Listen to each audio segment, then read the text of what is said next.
Good morning दोस्तों, जैसा कि आप देख रहे हो परफेक्ट इंडिया।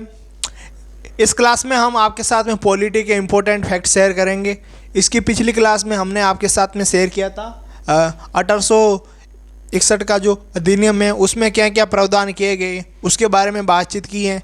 आज इस वीडियो में हम आपको बहुत ही इम्पोर्टेंट एक अधिनियम था जिसको भारत परिषद अधिनियम 1909 कहा जाता था। ये एग्जाम पॉइंट ऑफ व्यू से बहुत ही इम्पोर्टेंट है। एक तो ये हो गया 1909 और दूसरा हो गया 1919।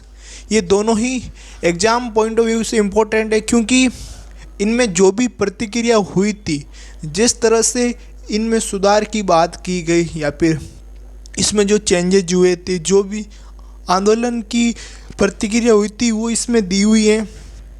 तो आज हम इस वीडियो में 1909 के बारे में जितने भी फैक्ट हैं और ये किस वाइसराय के द्वारा लाया गया था, राज्य सचिव कौन था तथा किस तरह से इसमें एक नई तरह का आवरण आपको देखने को मिलता है, तो हम इस वीडियो में इस लेक्चर को आज शुरू करेंगे। तो शुरुआत करते हैं 1909 में।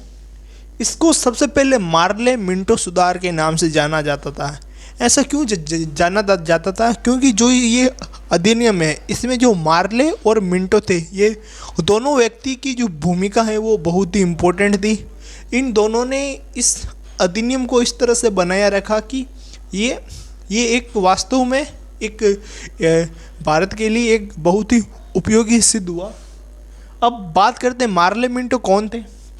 जो लॉर्ड मार्ले थे वो तो इंग्लैंड में जो भारत के राज्य सचिव थे और जो लॉर्ड मिंटो थे वो भारत में वाइसराय थे। तो कल आपके एग्जाम में ऐसा क्वेश्चन आ सकता है कि लॉर्ड मार्ले कौन थे, जो इंग्लैंड में थे, भारत के राज्य सचिव थे, और जो लॉर्ड मिंटो हैं वो भारत के वाइसराय थे। ये तो बहुत ही इंपॉर्टेंट है क्योंकि 1909 में कौन से वाइसराय थे इंडिया में, तो आपका सीधा आंसर होना चाहिए कि लॉर्ड मिंटो थे। तो इसकी हमने पिछली वीडियो में जो 1861 का अधिनियम पढ़ाया था, तो उसमें हमने पढ़ाया था कि दो राज्य सचिव और भारत सचिव के पद हैं वो नए स्थापित किए गए हैं, जो उनको भी यहाँ पर इस्तेमाल किया गया है बहुत ही अच्छी प्रक्रिया के द्वारा। इसमें क्या हुआ, केंद्रीय व विधान परिषद की संख्या में वृद्धि हो गई। जो हमारी केंद्र की जो सांसद थी पार्लियामेंट, उसमें जो इंडियंस की संख्या थी उसमें भी वृद्धि हो गई। जो विधान परिषद थी, पहले विधानसभा नहीं होती थी, सबसे ज़्यादा विधान परिषद होती थी, उसमें भी संख्या में वृद्धि हो गई। अब इसमें सबसे इम्पोर्टेंट फैक्ट आता है कि पृथक निर्वाचन के लिए कौन सा अधिनियम जाना जाता है, तो आपका आंसर होना चाहिए 1909 का अधिनियम।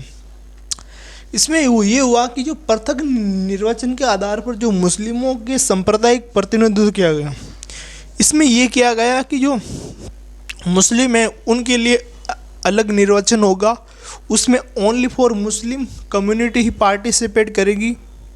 बाकी जो अदर कास्ट हैं वो सब एक तरह से इलेक्शन में पार्टिसिपेट करेंगे। तो आपको यहाँ से एक तरह की मंशा जाहिर होती थी कि अंग्रेज इंडिया को किस तरह से दो पार्ट्स में डिवाइड करना चाहते थे, वो भी रिलीजन के आधार पर, कि कभी भविष्य में अगर हमको ये छोड़ना पड़े, ये कंट्री छोड़ना पड़े, तो फिर इन दोनों में कभी भी ऐसी भाईचारा या यूनिटी नहीं दिखनी चाहिए। तो इसी तरह से अंग्रेज़ों ने धर्म के आधार पर पाकिस्तान की मांग को उजागर किया था, उनको उस्काया था जिन्ना को, फिर पाकिस्तान बना था, फिर इंडिया, फिर कश्मीर, और ऐसे ऐसे कर कर आज भी डिस्प्यूट बॉर्डर पर चलते रहते हैं। चाइना के साथ भी चलते रहते हैं, पाकिस्तान के साथ भी चलते रहते हैं। तो इस तरह से जो इसमें जो मुस्लिम सदस्यों का निर्वाचन है वो मुस्लिम कम्युनिटी कर सकती थी।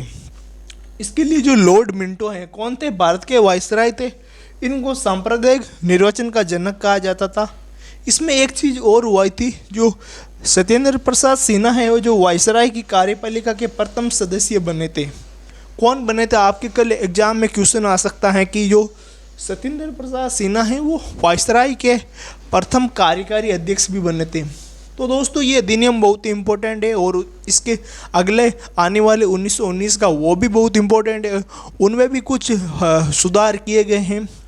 तो दोस्तों ये वीडियो आपको अच्छा लगा तो प्लीज़ लाइक कीजिए, सब्सक्राइब कीजिए एंड बेल आइकन ज़रूर दबाइए। और आप देख रहे हो the perfect India. Thank you.